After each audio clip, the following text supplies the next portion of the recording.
bank, an identity proof, a seamless travel partner, health solutions, all at the ease of a click in 2023's Digital India.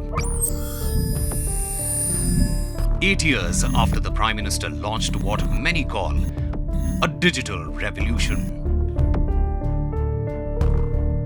I dream of a digital India where government proactively engage with the people through social media.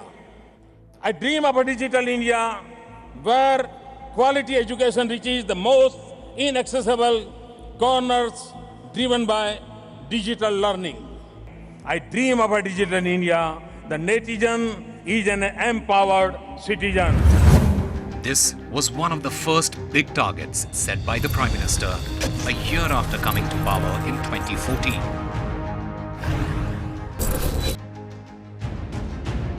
On the dawn of the Modi government's 9th anniversary, Digital India is more than just a vision.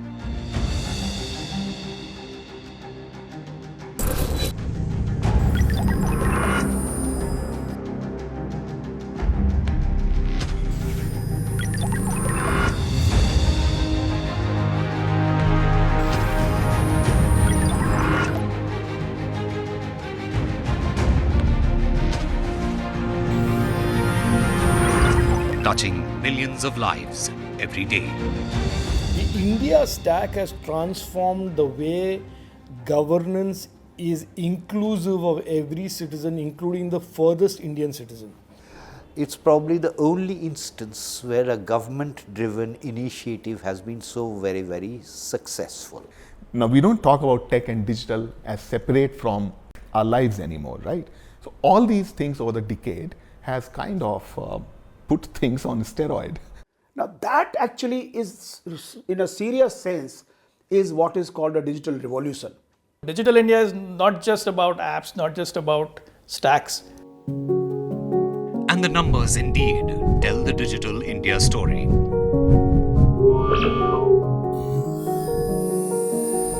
99% of the country's adult population today holds a unique identity number. It is unprecedented.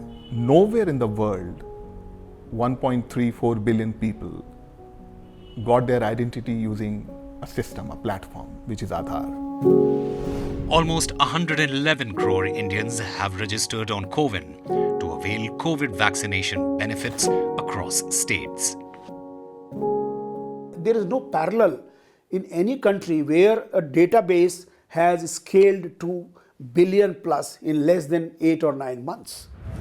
And on UPI, the value of monthly UPI transactions has crossed 14 lakh crore rupees.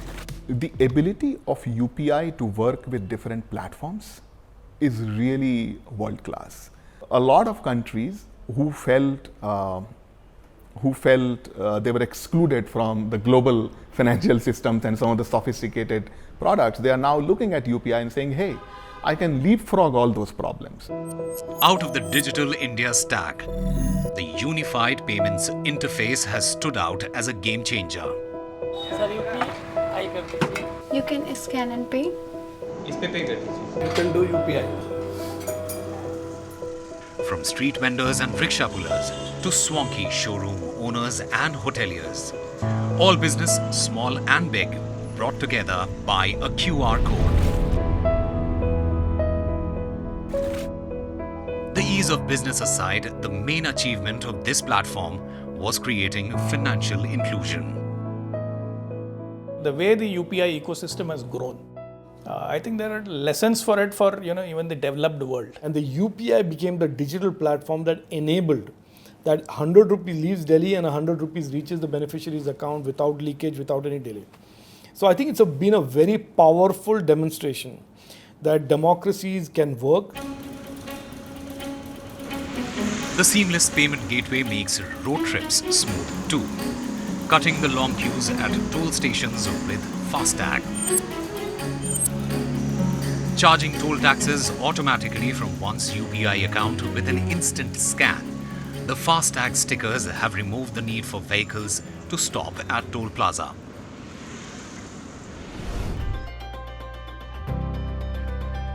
While UPI gave Indians the freedom to step out cashless, Aadhaar gave them an identity.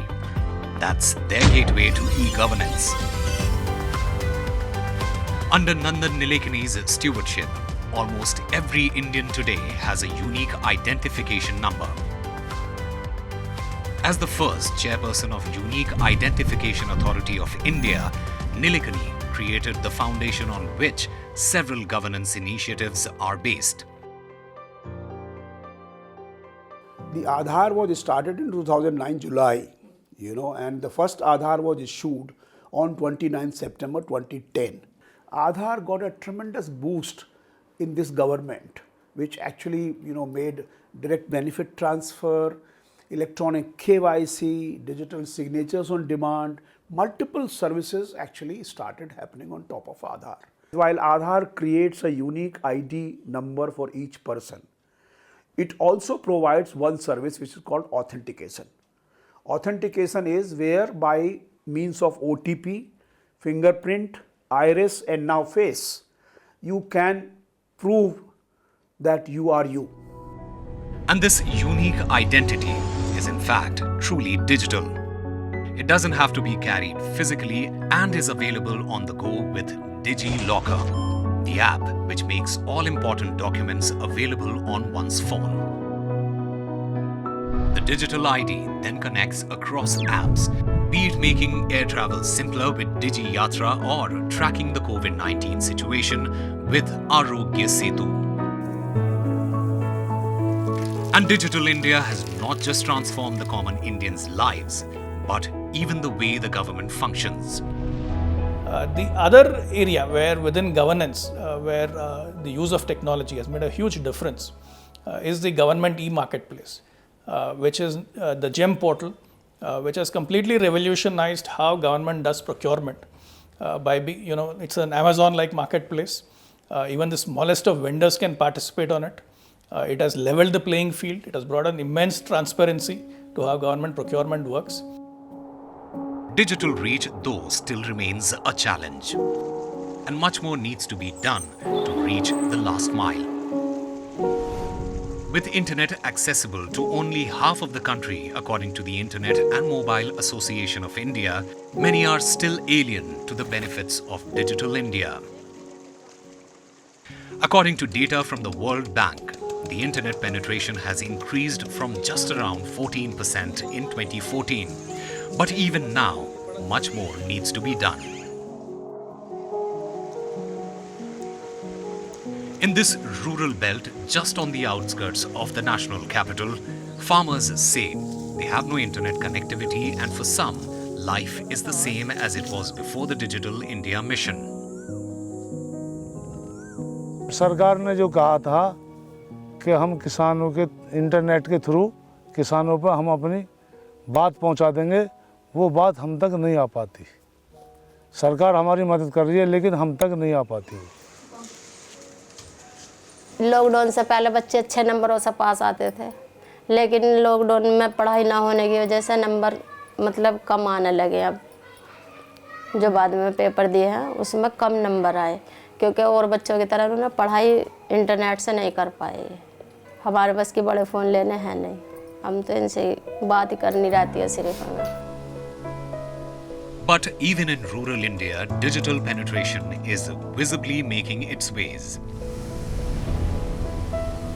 You also have the initiative of BharatNet broadband, where to villages and to panchayats, the fiber connectivity is being provided so that they can have local hotspots.